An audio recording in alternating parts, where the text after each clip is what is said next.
आज बीमार तो हर व्यक्ति है, लेकिन हर व्यक्ति ये चाहता है कि कैसे भी करके हमको बहुत कुछ ना करना पड़े, क्योंकि हमारी लाइफस्टाइल जैसी है हम उसको सही नहीं कर सकते। हमारा पाचन तंत्र गड़बड़ है, हमें खाना पच नहीं रहा, हमारा पेट फूल रहा है, हमारे फैटी लिवर हुआ है, हमारा कोलेस्ट्रॉल ज़्यादा है, या फिर थोड़ी ज़्यादा समस्याएं होने लग जाती हैं तो शुगर हो गई है, तो बीपी बढ़ गया है, तो ज़्यादा कोलेस्ट्रॉल की वजह से हमारे लिवर में फैटी लिवर के साथ में हेपेटोमेगैली के चेंजेस आने चालू हो गए हैं। किसी किसी को अस्थमा हो गया, या फिर और जब बहुत ज़्यादा बैठने का काम होता है तो मस्कुलोस्केलेटल डिसऑर्डर तो सबको हो रहे हैं। कमर में दर्द, गर्दन में दर्द, घुटनों में दर्द, किसी के एड़ियों में दर्द, वजन ज़्यादा की वजह से चलने में सांस भर रही है, और भी कई प्रकार की समस्याएं। लेकिन फॉलोअप जैसे जैसे अभी बताया, जो यहाँ चल रहा था वैसा चलाओ। अब कैसा तो कैसे चलेगा, ये आता है जनरल रूटीन है कि भाई ना तो हम बिल्कुल उबला हुआ खाना खा सकते और ना हम इस तरीके की लाइफस्टाइल कर सकते। तो हम जो लीस्ट कंपलसरी है, जो सबसे ज़्यादा कंपलसरी है, कम चीज़ें ही जिनको करने से आप अपने शरीर को ठीक ठीक रखना शुरू कर सकते हैं। बहुत ज़्यादा बिना टाइम खर्च किए आप समय, जैसे 24 घंटे में आप 1 घंटा का टाइम निकाल लो, ठीक है, और उस 1 घंटे में जो जरूरी चीज़ें सारी कर दो ताकि आपका शरीर ठीक बना रहे। अगर कोई ये कहे कि हम तो इतना भी नहीं निकाल सकते, तो फिर अपने तरफ से रिप्लाई हो सकता है, फिर बीमार बने रहो। नहीं, 1 घंटा तो, लेकिन 1 घंटा तो निकालना पड़ेगा। निकाल सकते हैं वो तो। अब इतना समय अगर हमने निकाल लिया तो इतने में ही काम बन जाएगा अपना। इतने में कैसे बन जाएगा कि आप 1 घंटे में सिर्फ एक्सरसाइजेस का समय कर दो, बाकी जो आप खा रहे हो आपको खाने का केवल तरीका बदलना है। खाने की टाइमिंग, जो आप जैसे आप 1 बजे से लेके 3 बजे तक के बीच में जब भी आप कोई चीज़ खा रहे हो तो ईटिंग टाइम तो जितना है उतना ही रख लो, थोड़ा बढ़ा लो, थोड़ा प्रोसेस बदल जाएगा, लेकिन टाइम चेंज कर दो। जैसे लंच लोग 3 बजे कर रहे हैं, उसको उठा के 12 बजे ले आओ, यही तो करना है यहाँ। ब्रेकफास्ट जो है वो लोग 11 बजे कर रहे हैं, उसको उठा के 9 बजे ले आओ। डिनर लोग रात को 9 बजे, 9:30 बजे, 10 बजे कर रहे हैं, उसको उठा के 6, 6:30, 7 बजे ले आओ। अब टाइम ही तो चेंज कर दिया। अब लोग कहते हैं कि टाइम कैसे चेंज करेंगे, हम तो उस समय ट्रैवल कर रहे होते हैं, या हम तो उस समय ड्यूटी कर रहे होते हैं। तो कैसे भी करके हमको प्रॉक्सिमल टू दी टाइमिंग जो होता है ना, proximal to the ideal time. Proximal to the ideal time का मतलब होता है कि आइडियल टाइम अगर 6 बजे है तो आप उसको प्रॉक्सिमिटी में क्या कर सकते हो, आप 6 से 7 के बीच में कर सकते हो, या फिर 6 बजे के भी पहले अगर आपको टाइम मिल रहा है पहले कर लो, चलेगा। प्रॉक्सिमल टू दी टाइम होना चाहिए, आइडियल टाइम। अगर अपन कहें कि नहीं हम तो रात को 11 बजे डिनर करेंगे, तो रात को 11 बजे डिनर करके तो हम स्वस्थ नहीं रह सकते, ये तो कन्फर्म है। फिर लाइफस्टाइल के वो चेंजेस जो थोड़ा टाइम लेते हैं लेकिन आपको रिजल्ट जो है वो ज़्यादा दे देंगे। जैसे आपने थोड़ा टाइम लगाया और उसका गेन आपको बहुत ज़्यादा हो रहा है, तो ये तो अच्छा सौदा माना जाता है ना। तो ऐसे ही कुछ चेंजेस जो लाइफस्टाइल में हैं वो आप कर दो। सबसे पहला चेंज, जैसे अगर आप पॉसिबल हो जाए, जो बहुत पुराने समय से कहावत कही जा रही है कि सवेरे जल्दी जाग जाओ, रात को जल्दी सो जाओ, अंग्रेजी में भी कहा जाता है कि early to bed early to rise. अब अगर वर्किंग स्टाइल ऐसी नहीं है, आजकल क्या है कि एक तो काम ही ऐसा है कि हम 12 बजे सो पा रहे हैं, और एक ये कि हमने आदत बना ली है, फ्री तो हम 8 बजे हो जाते हैं काम से। करेक्ट। अगर हम चाहें तो 8 to 10 के बीच में हम सब कुछ करके, उस दिन भी उतने बजे सो, हाँ उस दिन भी हम फिर 12-1 बजे ही सो रहे हैं। फ्री हो गए तो कुछ नहीं तो इधर उधर टहलने निकल गए। तो टहलने का या बाकी की जो टाइमिंग्स हैं वो आप कैसे भी करके मैनेज करो। जैसे आप हर चीज़ को प्रायोरिटी दे रहे हो, वैसे आपको हेल्थ को भी प्रायोरिटी देनी पड़ेगी। और हेल्थ को प्रायोरिटी देने का सबसे पहले नंबर पर नियम आप ये बनाओ कि आप जल्दी जगना और जल्दी सोना चालू कर दो। और डिनर कितने घंटे पहले होना चाहिए सोने से? कम से कम 3 घंटे पहले।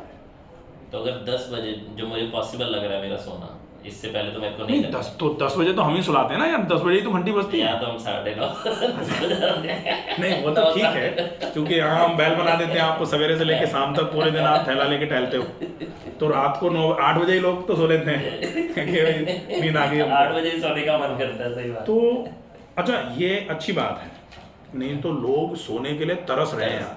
मैं तरस ही रहा था जब आया था। तो अब अपन जैसे तो अपने को बहुत अच्छा फायदा है भाई सोने के लिए तरस रहे थे, अब हम 9:30 बजे सो जा रहे हैं। बहुत अच्छी बात है ये तो। और ये अच्छी बात क्यों आई है? क्योंकि आपका रूटीन आपने सुधारा है, क्योंकि आपने अपनी डाइट सुधारी है। अब यहाँ अपन जैसे ऐसा तो है नहीं कि हम वो खाना खिला रहे हैं जो मनुष्यों का खाना नहीं है, ऐसा तो है नहीं। तो कोशिश करें आप एक दिन अपने हिसाब से खा पी लो हफ्ते में, वंस इन अ वीक, बाकी वंस इन अ वीक और 1 डे इन अ वीक आप कर लो पूरा अपने मन की। लेकिन 6 डेज इन अ वीक जैसा चल रहा है वैसा चलता रहेगा तो कहा जाता है मेजॉरिटी अपने इफेक्ट्स देती है। तो एक दिन की खराबी आपको नुकसान नहीं पहुंचा पाएगी, क्योंकि आप 6 डेज अच्छा काम कर रहे हो तो वो चलेगा, कोई दिक्कत नहीं। लेकिन हम 6 दिन खराब खाएंगे और एक दिन हम रामचंद्र बन जाएंगे, उससे नहीं बनेगी व्यवस्था, वहां तो गड़बड़ी है फिर। ठीक है, तो एक रूटीन, जल्दी जागो जल्दी सो जाओ। दूसरा रूटीन, खाने में एक चेंज कर दो कि हम जब भी खाने बैठेंगे माथे पे लिख लो या जहां बैठते हैं वहां सामने दीवार पर बड़ा सा एक बैनर लगा के रख लो कि मौन होके खाएंगे, चुप होके, और एक ग्रास को ज्यादा चबा के।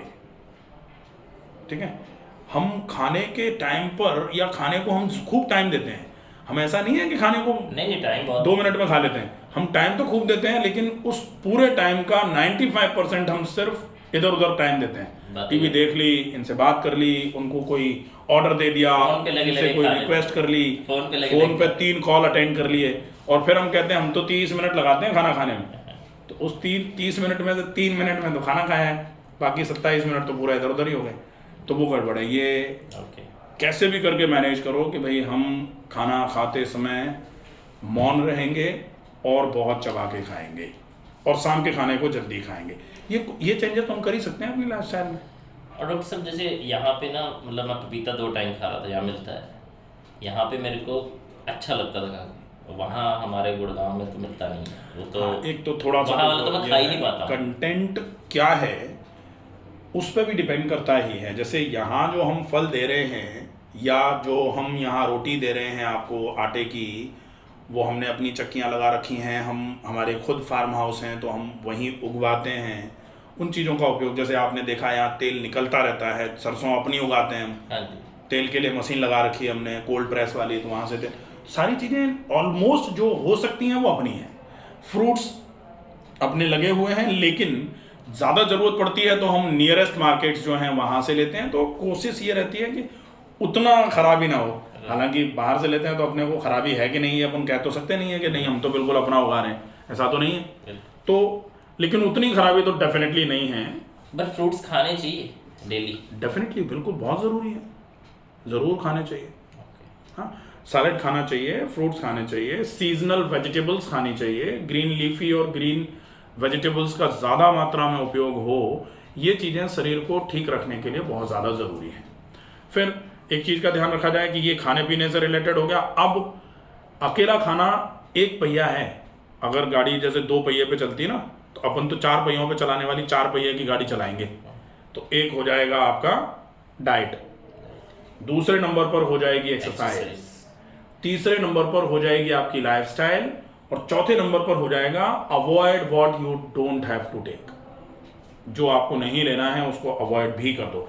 ये चारों पहिए जब तक ठीक नहीं होंगे ना, तब तक गाड़ी स्मूथ तो नहीं चलेगी। बाहर का खाना ही है मेन। अब जैसे बाहर का खाना अगर अवॉइड नहीं हो पा रहा है, तो जैसे आप लोग, मुझे लगता है थोड़ा आपके भी पिताजी, मेरे पिताजी नहीं, मेरे तो दादाजी मान लो, जब तीर्थ यात्रा पर जाते थे तो आज की तरह 5 दिन में फ्लाइट से जाके नहीं आ जाते थे। वो तीर्थ यात्रा करके लगभग महीने भर का हिसाब किताब होता था और साथ लेता थे, और खाने पीने का पूरा हिसाब किताब साथ में रहता था। अब हम क्या करते हैं, हम उस पर यकीन कर लेते हैं कि घर से बाहर घर का खाना, या घर से बाहर घर जैसी सुविधाएं, होटल फलाना ठिकाना। लिखना या सुनने में पढ़ने में तो अच्छा लगता है, लेकिन पॉसिबल नहीं है। तो आप अगर बाहर जा रहे हो तो फ्रूट्स भी आप बाहर से खरीद के खाते हो, कोशिश करो आप क्यों बेकार में प्रोसेस्ड खाओ, आप फ्रूट्स खा लो, आप सैलेड ज़्यादा खा लो, वो चलेगा, कोई दिक्कत नहीं है। 10-20% आप मान लो, आपने अगर मान लो मोर देन 50% अगर सुधार कर लिया ना, तो उसी से आराम होना चाहिए। में खा सकते हैं ये सब, कोई इशू नहीं इसमें, तो फ्रूट्स में क्या दिक्कत है? कच्चा बोलते हैं कम खाओ। नहीं, फैटी लिवर के लिए तो, जबकि बल्कि ये बोला जाता है कि आप जितना इजी डाइजेस्टिव खाओगे उतना ज़्यादा अच्छा है। आपको प्रोसेस्ड खाना ही नहीं चाहिए फैटी लिवर में। मुझे वहाँ जब मैं फर्स्ट टाइम दिखाया एलोपैथी डॉक्टर, उन्होंने बोला कच्चा नहीं खाओ। नहीं, कच्चा इसलिए नहीं खाओ क्योंकि कच्चा क्या होता है, कच्चे और पके को जब मिला के खाते हैं तो वो गैस्ट्रिक ट्रबल कराता है, क्योंकि हमने सलाद, सब्जी, फल, रोटी सब कुछ मिला के खा दिया, वो गड़बड़ है। तो आपको यहाँ क्या ध्यान रखना है, फूड प्रिंसिपल कहता है never mix cooked and uncooked diet, पका हुआ और कच्चा मिला के मत खाओ। ओके, तो आप अगर सलाद खा रहे हो तो खाने के 40 मिनट पहले खा, ठीक है। आप खूब खाओ, कोई इशू नहीं, बहुत चबा के खाओ। अच्छा, सलाद को भी अगर अपन ने चबा के नहीं खाया, सलाद का नहीं, सलाद मत खाओ आप। मैं तो कहता हूँ खीरा खा रहे हो तो खीरे का जूस गले से नीचे उतरना चाहिए, और जूसर आप अपने मुंह को बनाओ, जूसर वो वाला नहीं, जूसर मुंह है, इतना चबाओ कि जूस करो, देखें कैसे नुकसान करता है। कतई नुकसान नहीं कर सकता, बहुत इफेक्टिव है। जितना ज़्यादा रफेज फाइबर आप सैलेड से ले सकते हो उतना कहाँ से मिलेगा, बिल्कुल नहीं मिल पाएगा। तो बहुत अच्छा है, ये चेंजेस अपन अगर कर दें तो डेफिनेटली बहुत अच्छा आराम हो जाएगा। ठीक है। ठीक है।